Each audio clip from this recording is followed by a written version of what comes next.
Je vais parler tout d'abord aux célibataires. Dieu n'a pas prévu qu'un célibataire ait des relations sexuelles avant le mariage. Dans le plan de Dieu, tant que tu n'es pas marié, tu ne peux pas avoir des relations intimes, c'est interdit.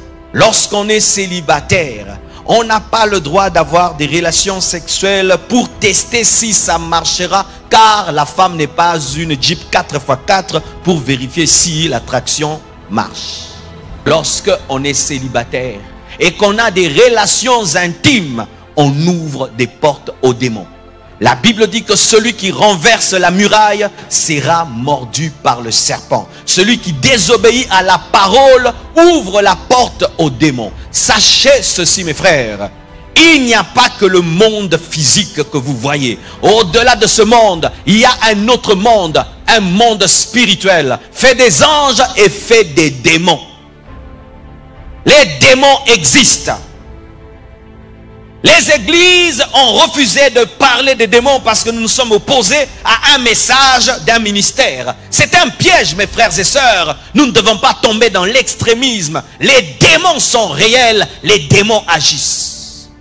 Et l'une des portes principales des démons, c'est l'impudicité. C'est lorsque une personne n'est pas mariée à des relations intimes, elle ouvre une porte aux démons. Que dit la Bible? Ne savez-vous pas que vos corps sont des membres de Christ?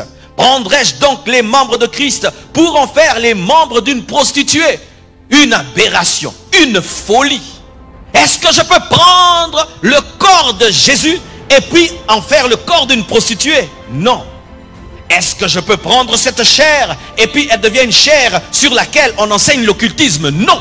Est-ce que je peux prendre ce micro avec lequel on prêche et puis on chante la musique mondaine? Non. Et est-ce que je peux prendre le corps qui est le membre de Christ et en faire le membre d'une prostituée? Non, mais c'est ce que les gens font. Lorsque tu t'unis à un homme, à une femme, sans le mariage, si cette personne a un démon, ce démon peut entrer dans ton corps. Pas même peu, va. Entrez pas peu, va. Parce que le diable ne rate jamais les occasions de détruire. Alors je te pose cette question, tu t'es uni à combien de personnes? 10 fiancés, 10 relations intimes. Car certains, à chaque tâtonnement, il y a relations intimes. Vous ne vous observez pas que dans le domaine du caractère, vous couchez ensemble, vous rompez. Vous couchez ensemble, vous rompez. Vous couchez ensemble, vous rompez. Et tu as rompu 12 fois et tu as couché 12 fois. Tu t'es uni combien de fois? Et tu as été infecté combien de fois? C'est ainsi que tu remarques. Avant que tu ne puisses rencontrer cette personne, tout allait bien dans ta vie. Depuis que tu l'as rencontré, tu as des problèmes parce qu'il y a eu une infection spirituelle. Un démon est entré. Et dans une personne, on peut avoir des légions de démons. Donc quelqu'un peut avoir 1000 démons. Alors tu t'unis à quelqu'un qui a 1000 démons, il te donne 500 et il garde 500. Et maintenant tu t'es uni à 4 personnes qui avaient chacune 1000 démons. On t'a donné combien? Ah oui, il faut qu'on vous le dise. Parce que chaque fois que les pasteurs vous disent ici, fuyez l'impudicité, vous pensez qu'on veut vous déranger. Être à la mode, comme tout le monde. Mais comment je vais épouser une fille et je ne sais pas comment elle est? Comment je vais épouser un garçon et je ne sais pas comment? C'est comme si comment je vais l'épouser? Je n'ai pas goûté à ces démons. Mais quand il n'y a pas le mariage, il n'y a pas de protection. Alléluia. Quand il n'y a pas de mariage, il n'y a pas de protection. Cette fille, lorsque tu la rencontres, elle se battra pour que tu couches avec elle. Ce garçon, quand tu le rencontres, il se battra seulement pour coucher avec toi. Une fois qu'il a couché avec toi, il te jette et il prend ce qui est l'essentiel et il infecte ta vie.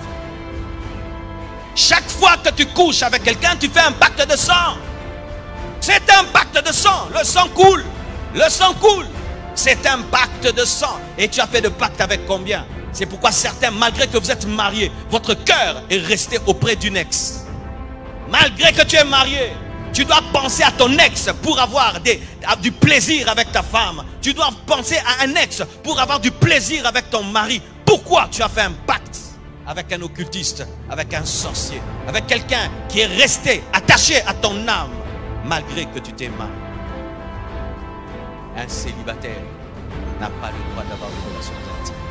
Car chaque fois que vous le faites, vous vous exposez à être contaminé spirituellement et avoir des démons en vous.